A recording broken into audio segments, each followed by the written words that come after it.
Thanks everyone for being here. I'm Elaine Lowe, senior reporter at Variety, and I'm looking forward to this conversation today about authentic Asian and Pacific Islander representation on screen and how we can create sustained change. Let's introduce our panelists. We have actor and writer Sophia Ali, known for her work on Grey's Anatomy and as Fatin on the Amazon original series The Wilds, and the upcoming feature India Sweets and Spices premiering at Tribeca. We also have actor Stephanie Hsu, most recently known for playing May on the Amazon original series The Marvelous Mrs. Maisel and A24's upcoming film Everything Everywhere All at Once with Michelle Yeoh. And lastly, we have casting director Julia Kim, who recently led casting for Minari and is also leading casting for the upcoming Amazon Studios and Blossom Films drama series The Expatriates, directed by Lulu Wang, the much anticipated directorial follow up to The Farewell. So, welcome everyone. And, I want to start off by acknowledging quickly what a tough year it's been on so many fronts between the pandemic and the recent waves of anti Asian hate crimes. In light of everything that's going on in the world, how are you all doing? Well, for me, professionally, I think it's a really exciting time for Asians, and we're speaking and celebrating all the achievements this month and on this panel. But definitely, it's been worrisome, the random hateful attacks that are going on out there. So it's a combination of happy and excited, and worried and sad. Stephanie, how are you doing? Um, Thank you for asking. I have just been reflecting on, or the thing that keeps coming to mind over the last years, I feel so lucky to be alive. I just feel that it's kind of wild to even get to be on this earth at this time. And uh, we started shooting for season 4 for Maisel again in January, and just feeling immensely lucky to be a storyteller with a job. And so I feel a lot of lightness, and also I think to Julia, there is also a certain heaviness too, with the year that we've had, and um, what's still happening in the world right now. Mm. And how about you, Sophia, over in Australia right now? Yeah, down under. That was like really what Stephanie said was like so beautiful and sad at the same time, because it's like, why do we have to feel lucky to be alive? We are alive, right? That's the only thing that we know, but we have to feel like lucky to have it. And so it's like this like tug and pull of like, when do I take a moment to educate someone? When do I take a moment to be grateful? When do I take a moment to learn? Like, you want to be well-rounded, but at the same time, you just want to like cry. And I want to come back to the idea of that burden and responsibility when it comes to representation on screen. But I'd also love to talk about some of the bright spots from the past year first. And, Julia, what have been some of the bright spots for you when it comes to seeing our own faces on screen this year? Well, I would have to say Minari is quite a bright spot.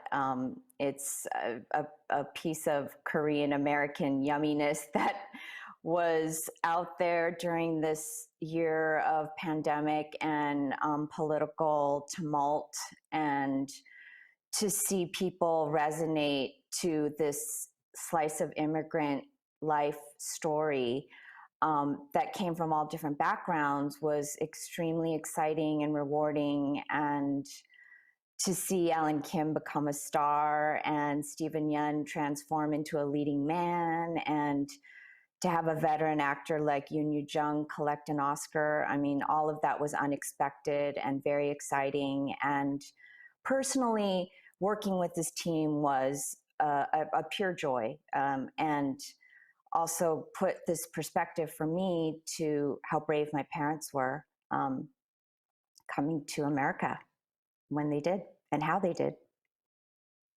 Mm. And what about you, Sophia? Oh, sorry. Go on, Stephanie. Oh, I just have to say that, well, I loved Minari so much. And I do have to say that Alan Kim, you know, kids are always so special, but he's so extra special. And I have to say that his Critics' Choice acceptance speech was kind of the know. biggest light I could have possibly imagined for this year. And that moment Mhm. where he got overwhelmed and started crying, but then he just said, I hope I get to be in more movies. I was like, yeah, man, I hope that for you too. So that Yeah. was just such a sweet, sort of simple moment of hope and what what it's like going forward, in the sense of maybe it doesn't have to be all that complicated. Mhm. Maybe he can just be in more movies, and make more Mhm. things. Um, Yeah, so that was a bright light for me. it certainly Yeah, was. Alan Kim, instantly iconic. And what about you, Sophia? There's so much to gain from all of this representation, you know? There's like so many opportunities for education, and it's so interesting how like every immigrant's journey is like their own journey. You know what I mean? Like what my parents experience is so different than, what Julia's parents experienced, I'm sure, And it's just so interesting to see these different perspectives and these different stories, growing up. Like I never saw someone who looked like me on TV, not once, you know? And now all of a sudden, yeah, it's still lagging a lot, but I get the opportunity to be that person and look around and see other people, and it's great. It's uplifting. It's nice. It's like a silver lining. And I want to talk about some of the characters, Sophia and Stephanie, that you've portrayed. You know, Sophia, from your groundbreaking character on Grays to your work on the Wilds, there's something to be said for the kinds of representation that we see and the spectrum that we get, and how some of it is when you see it as a first, and there's something to be said for that, as well as when you see something that's just presented as the everyday without it necessarily being a thing, if that makes sense. And Stephanie, it was so wildly refreshing too to see a Chinese American character in a period piece where it's no accent, she can hold her own, she's got as sharp of a wit as anybody on a Sherman Palladino production. um, I wonder for each of you what that has meant, and where you're hoping to see that go. If Stephanie, if you want to start. Sure. Yeah. It was so funny. At the time before Maisel came in, I was actually in tech for a Broadway musical called Be More Chill. And Broadway was always a very huge surprise and accident. I always say it's an accident because I never expected to be there, because I was like, well, I'm not good for Miss Saigon, so I'm never going to be on Broadway. And so I kind of just deleted it from my path of possibility. And all of a sudden, I found myself there, and I was playing, a romantic lead, and it was so special. And I remember it was in tech, and I was not auditioning, because tech for Broadway is you're at the theater day in, day out, every single hour. And I heard about the character May, and a few friends had kind of put in my ear, oh, this character is happening, and I think you'd be really good for it. I was like, okay, what character is in the 1950s Chinatown? I was like, okay. But then I read the script and I was like, this is amazing. And it's so silly. I mean, she was so smart. I had never seen a character like her. And I found myself, when I was describing her, saying, get this, she speaks Chinese, but she also speaks English. And it was this experience of never seeing that possibility before. I didn't know that both could exist. And I realized in that moment, and I think Julia was speaking to this a little bit, but there are those special moments where a project comes your way and it's written with such intention, or it's created with such intention, that the art is also healing the artist. And I feel that I didn't know that I thought I could never be in a period piece until May came along. And I realized that I had said no, or I had stopped myself before I had even read it, because I just thought, oh, that couldn't possibly be. So I feel immensely grateful for that character, because it is both historical, you know, it is, Chinatown did exist. So it's a window into that real time of immigrants in America without pulling the wrong thread, you know, and it feels exciting to be to get to step into her and be a modern woman of the late 1950s and early 1960s. And, you know, my family speaks about it all the time. And it's just wild how much she has taught me of what is possible for me even. Yeah. Mm. And what about you, Sophia? It's so interesting to be like the first of something, you know, the first person to play a hijabi on television and to make that character. I felt like I'm doing so much of my time avoiding stereotypes, avoiding like playing stereotypes and falling into them as a trap. But in some situations, I feel like I'm the orchestrator of them. And now I'm like, okay, how do I do this in a way that's not going to create a stereotype for people in the future? Like, how do I add my own unique spin to a character that people have no idea is like? A lot of times I'm just like, oh, this is just like super completely up to me, because you don't know what I am. Like, you don't know how to tell me how to be, so I just have to create that in a really weird way. Does that make sense? Yeah, and you know, I imagine too. There's just so much responsibility that comes with that, um, and I wonder if you can speak to sort of carrying that additional burden, which is not something that you know people, actors who are not people of color necessarily have to contend with. Oh man, I'm happy to. I don't feel like it's a burden at all. At all. Oh my gosh. Like, I feel so blessed, so lucky. Oh my God. What? Why me? Like, I don't think that I'm that great. You know, that's freaking weird. Um, but all I want is to just make me accepted so that other people like me can come and it's not weird, you know, and they feel like they fit in and there is a place for them. Like, that's all I can hope for. And that is stressful sometimes, just thinking about that, you know, because I do have to be I have to think twice about something before I do it, because there is this long line behind me that I feel like I'm attached to, which can be hard. But but no, I feel like the skies opened up and the heavens reached their freaking hand down and like grabbed me, and they're like, here you go. And you know, Julie, I wonder if you can speak to coming at casting from you know behind the screen when you're. I mean, what kind of you know stress or responsibility do you feel when you're looking at things through an Asian American lens and also looking at you know casting for Asian American characters? Well, I am a casting director, so it's my job to service the story.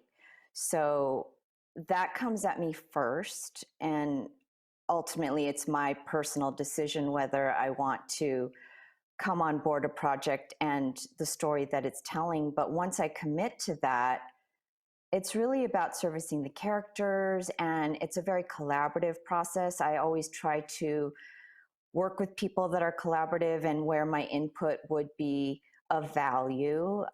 So I don't stress about it, but you know, I certainly contribute what I can. And certain stories have a very specific assignment, which was Minari, which was a Korean American story. And the kids had to be seamlessly bilingual, and those came with those challenges. But then there's projects that have a broader view where authenticity can be presented with a little more flexibility. And so it really depends on the project, but I'm always mindful of it. And also, having been in the business for as long as I have, which is like 20 years, I mean, the lists and the ideas and the actors that I'm now able to consider is just grown in such numbers that it's a very exciting thing to watch.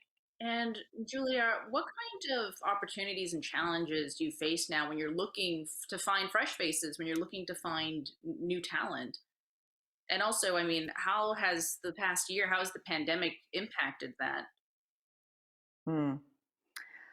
Well, fresh faces come from a need for them. So again, it's about the story. And Alan Kim was a fresh face because there were not a lot of 7-year-old, 8-year-old boys to choose from in Hollywood. And now I feel very proud and excited to add him to the fold of Hollywood, and he's going to have these great opportunities. And then other parents and other kids are going to see this as an example and be encouraged to support their child if they show interest in that arena. And then as far as how the pandemic is affected, I mean, I'm working on something now, and I am global hopping on Zoom. And so I mean, if we were doing in person, I don't think I could meet Sophia because she's in Australia, and I would have to wait until she could get herself to where I am. But now, I mean, my director's in Hong Kong, my writer's in Australia, we're in Los Angeles. The talents are everywhere. I mean, I've been to Mumbai, I've been to New York, I've been to everywhere. So that part is, I mean, that just couldn't happen without the pandemic. Hmm. That's interesting because I mean, obviously, the pandemic has posed so many different challenges, but at the same time, the fact that we're all so used to talking on Zoom in some ways makes things a little more accessible and opens us up to being able to sort of do the self tape or the Zoom auditions now. Stephanie and Sophia, what's your experience been like over this past year? Um, well, if you wouldn't mind, I actually would love to speak to the question that you posed earlier about torch-bearing and the burden, because it Mm. is a month of or it is a month and it is a life of celebrating all the progress that we've made, but in the spirit Mhm. of opening a window to an experience or improvement, I just want to say that I think to carry a torch or to bushwhack is as thrilling as it can be exhausting and Mm. scary. And you can't, I think all good artists want to leave the world a little bit better than how they found it. And I think sometimes you're also like, man, I wish I could just not think about these things, or the same reason why I'm always fascinated by when James Baldwin just left to Paris, because he was like, I don't want to deal with that anymore. And I have been Mhm. finding that in this past year, I used to be like torchbearer on the streets, da da da da da da da. And I have found this year, I feel as hopeful as I also feel a certain kind of heaviness, because I grew up in an immigrant family, and my mom told me the narrative of all the violence that we're seeing.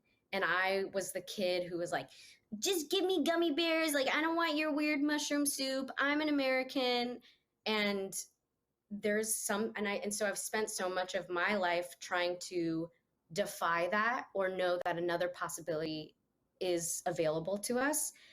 And I think Mhm. this part of the heaviness of this time is that somewhere in the back of our minds, we've all been told this before. Like, there is something about this that is not a total surprise. It's still shocking, but Mhm. it's also not a surprise. And I think that to find a way to feel hopeful and to push through that when you're feeling heartbroken is hard. And to feel like you've been speaking into a vacuum and now people are here to listen, there is an excitement in that as well as a fatigue. Um, so I think it is a really joyous, hopeful, awesome time. But I wanted to speak to that question because I think it's carrying the torch. Sometimes you have to put down the baton for a second. And then there's like guilt in just wanting to, you know, eat a pie or Netflix and chill, Amazon and chill. But yeah, there's a fatigue to it, right? And it's like we have these conversations. These are perennial conversations that we have when we're talking about tokenism in the industry, when we're talking about the need for representation on the industry. I mean, how many times have we heard that the one of the great days will be when we don't have to have these conversations, when these are things that are embedded in the existing power structures, and we don't have to really, you know, push the needle in that direction anymore. But to that same point, I'm wondering what are some of the major challenges still that you all see in your work day to day when it comes to you know, doing the work of increasing representation.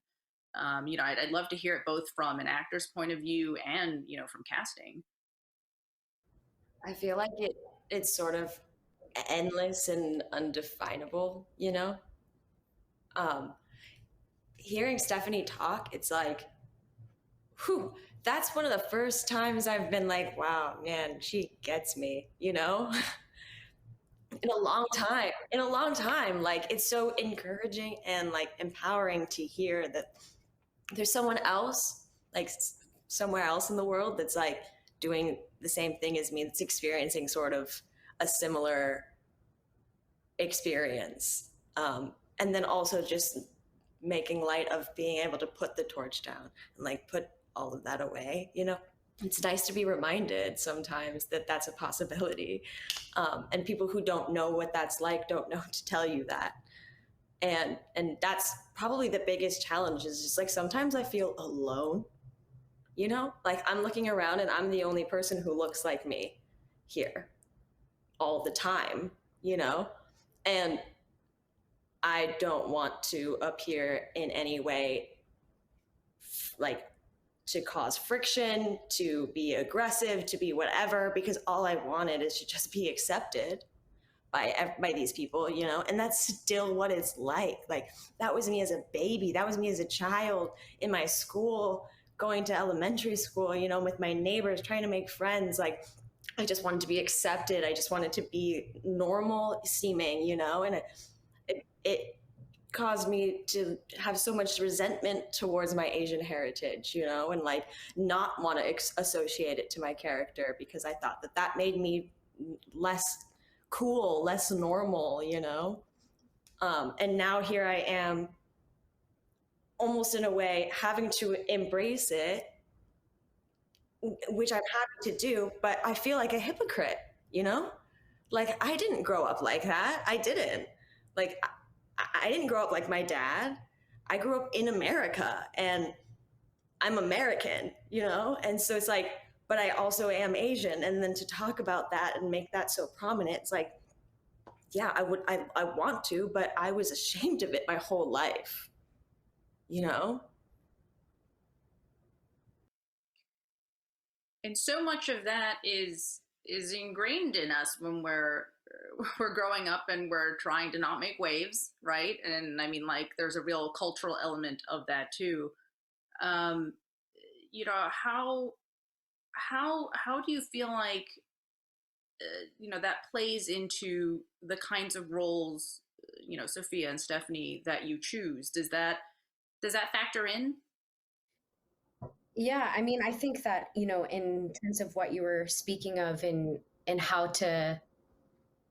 that appears in Hollywood or how to improve it, I I think if I had a boom mic and I could speak to whatever population is dominating Hollywood right now, I'd be like, you know, don't be afraid to ask questions, and also hire a dramaturg.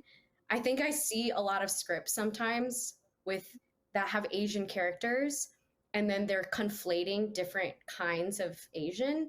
Like it'll be a Chinese nail salon, but then nail salon artist, but then she'll say things that are so they're just literally Japanese. And I'm like, who wrote this? And I think that it's okay to make, well, it's okay to make mistakes, but I think that because Hollywood is trying to kind of make up for lost time and also catch up, there's a lot of apology that comes out not as apology, but like, oh, well, we know how to fix it. And the way to fix anything is to educate yourself, right? And to ask the people that you're working with, or ask the people who are directly impacted by whatever story you're telling, and to be unafraid to not know. It's worse when you are getting material that is offensive because someone was just didn't take the time to do the research or didn't take the heart to ask because they didn't know. So I would hope that in the more stories that are coming about all different cultures and genders, that there's a more, it becomes more status quo to ask questions and educate one another in a way that is compassionate and not about policing, but just about a desire to share story in the most honest way possible. And to piggyback off of that too, when we're talking about the things that we see, the conflation of ethnicities, the sometimes ham-fisted attempts at representation. I mean, as actors, Sophia and Stephanie, what is there? What kind of challenges do you face in trying to bring that stuff up? I mean, especially for actors who are just starting out, that can be something that is so difficult to do. I mean, with where you guys are now, if there's something that you see that is potentially problematic, I mean, how do you feel? How do you approach that? Because I think sometimes people don't realize that, a lot of actors don't have as much leverage as they might think when it comes to really problem solving in that area. I think, or at least I hope, that the time where people like writers are offended when have some sort of qualm with the validity of their writing are just behind us, because yeah, like we're not going to know everyone's perspective. We're not. And like what Stephanie was saying, if we're not afraid of making mistakes and asking questions, then we can avoid that so much. And I noticed too, a lot of times they know they don't know, and they're writing these things and they're waiting for you to say something. And if you don't, then that's just what it is. That's just what it ends up being. And if you go and you're like, no, this is what it is, most of the time, I don't feel any sort of pushback. They're, yeah, okay, you know best, and for me anyway. Also having writers that do know, having a diverse writers room where they do know what they're talking about. I don't want to take sole credit for the project I'm working on now with Lulu Wong. I'm co-casting it with David Rubin, who's a Caucasian man, and I was brought to collaborate with him so that we would get the authenticity right. And it's been a harmonious collaboration, and we're really proud of how diverse his cast is. And we have a Asian American lead, we have a South Asian lead, we have a crossover. There's just a nice potpourri of representation going on in what is one of Amazon's really anticipated shows. So it's just an exciting for me to be part of it. Yeah, and I think I remember when I was first starting out, and I remember before people were talking about wokeness or Black Lives Matter or Stop Asian Hate or any lingo, I remember walking into a commercial audition and the casting director asked me to put on an accent. And I was like, hey, with all due respect, no, this is not right for me. I speak regular English, and respectfully, but I walked out and I was sitting in the waiting room and I just remember feeling like, wait, this is crazy. I'm talking to you. You're an actor. Do you feel comfortable with that? And I remember this actor was just saying like, I don't have a choice, And I think it's just that is a false narrative, and it's part of the empowerment of, with grace always, but just remembering that we also deserve to be here and we don't need to pretend. I mean, acting is pretending, but it's also about being real. But,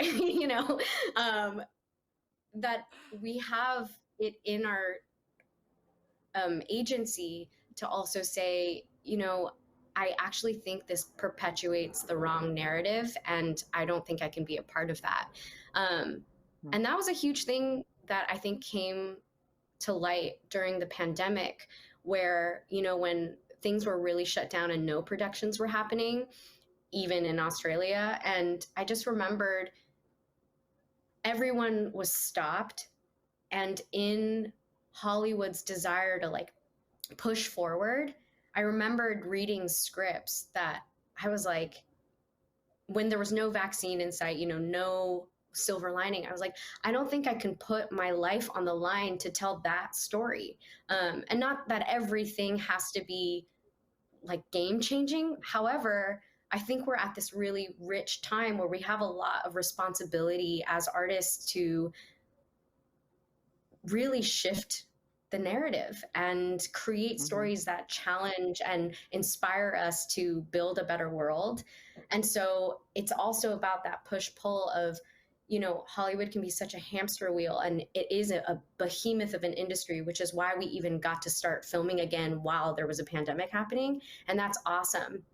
But when speed sometimes overtakes the value of the work, that is, I find, where the trickiness happens, where it's easy to just bypass things because time is money. And, then it just quickly, we just reverse all the work that we've done over this last even year and a half and 2 years, And speaking of moving quickly, Julia, how many more projects come across your desk now that, how would you characterize the representation levels of the projects that come across your desk?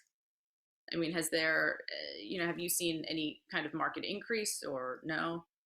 I mean, the past 2 Oscars have kind of shown us that even at a mainstream level, there are more stories of diversity being told.